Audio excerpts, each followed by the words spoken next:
외교부 출입하는 김치광 기자 나와 있습니다. 안녕하십니까? 안녕하십니까? 이번 주 외교부 현안은 뭔가요? 예, 외교부는 주로 튀르키예, 그러니까 예전에는 터키라고 불렸죠. 네. 튀르키예 지진 구호 활동에 힘을 쏟았습니다. 그걸 제외하면 조현동 1차관이 미국을 방문해서 미국과 일본 외교차관과 회담을 가졌습니다.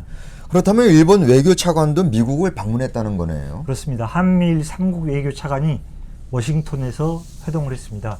특히 이제 한일 외교차관 회담에 눈길이 쏠렸습니다. 강제동원 해법 때문인가요? 맞습니다. 지난달 16일 이제 도쿄에서 한일 외교 국장급 협의가 열렸었는데요. 네. 강제동원 해법과 관련해서 한일 양국의 인식차를 확인했습니다. 예. 그래서 이제 고위급 협의를 통해서 풀어가기로 했습니다. 그러던 차에 한일 외교 차단 회담이 있으니까 이제 모종의 진전이나 합의가 나오는 것 아니냐 이런 기대감이 있었습니다. 그런데 특별한 합의가 나오지는 않은 거죠? 네, 그렇습니다. 현지 시간으로 13일 오후 4시에 시작된 한일 외교 차관 회담은 예정된 1시간을 훨씬 넘겨서 2시간 반 동안이나 진행이 됐습니다. 외교부가 보도자를 통해서 전한 분위기는 심도 있는 의견을 교환하였다. 앞으로도 다양한 레벨에서 긴밀한 소통을 지속해 나가기로 하였다라고만 발표했습니다. 뚜렷한 합의점을 찾지 못했다는 거죠.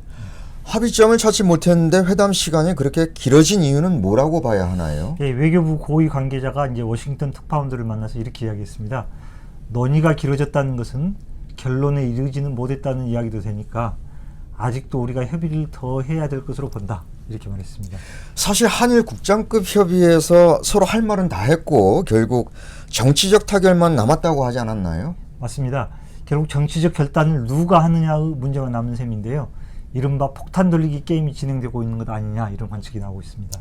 그러면 서로 자기 손으로는 합의서에 도장을 찍지 않겠다는 건가요?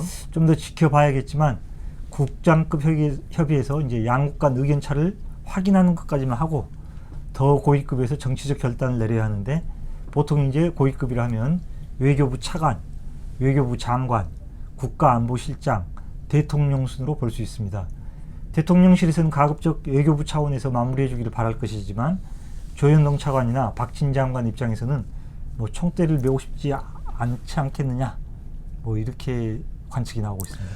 차관이 안 하면 결국 박진 외교부 장관이 합의하고 서명해야 하는 거 아닌가요? 그렇죠. 아무래도 차관 다음에 이제 장관이 될 수밖에 없는데요.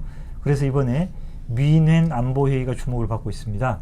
한일 양국의 외교장관이 함께 참석하게 되어 있습니다. 그럼 미넨 안보회의 같은 다자회의 계기에 양자회담도 자주 열리죠? 그렇죠. 외교부는 이제 한일 외교장관 회담을 조율 중이다 이렇게만 했는데요. 일본 언론에서는 구체적으로 18일 날 개최될 예정이다 이런 보도가 나오고 있습니다. 그렇다면 18일 한일 외교장관 회담에서 강제동원 해법에 관한 합의가 나올까요? 현재로서는 알 수 없지만 가능성은 좀 낮아 보입니다. 왜 그렇게 전망하시죠?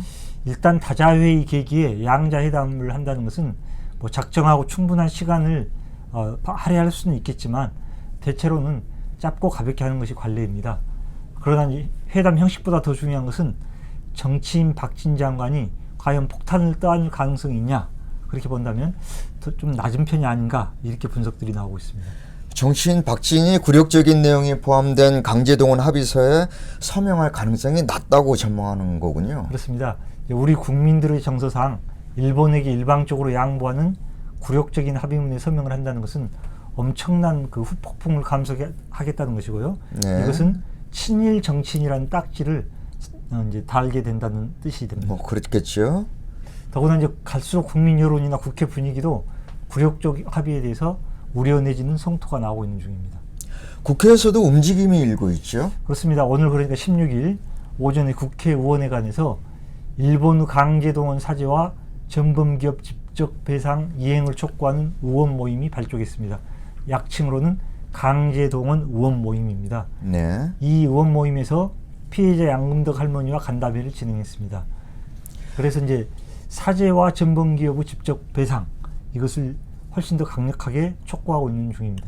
박진 장관으로서도 부담이 크겠네요. 아무래도 그럴 것 같습니다. 이제 모두 아시다시피 박진 장관은 3선 의원으로서 장관 임기를 마치면 다시 국회로 돌아가야 될 입장 아닙니까? 네. 대통령실은 이제 외교부 그러니까 박진 장관이 책임지라는 입장이겠지만 외교부로서는 안보실장이나 대통령이 책임져야 할 정치적 사안으로 보고 싶어 할 수도 있습니다.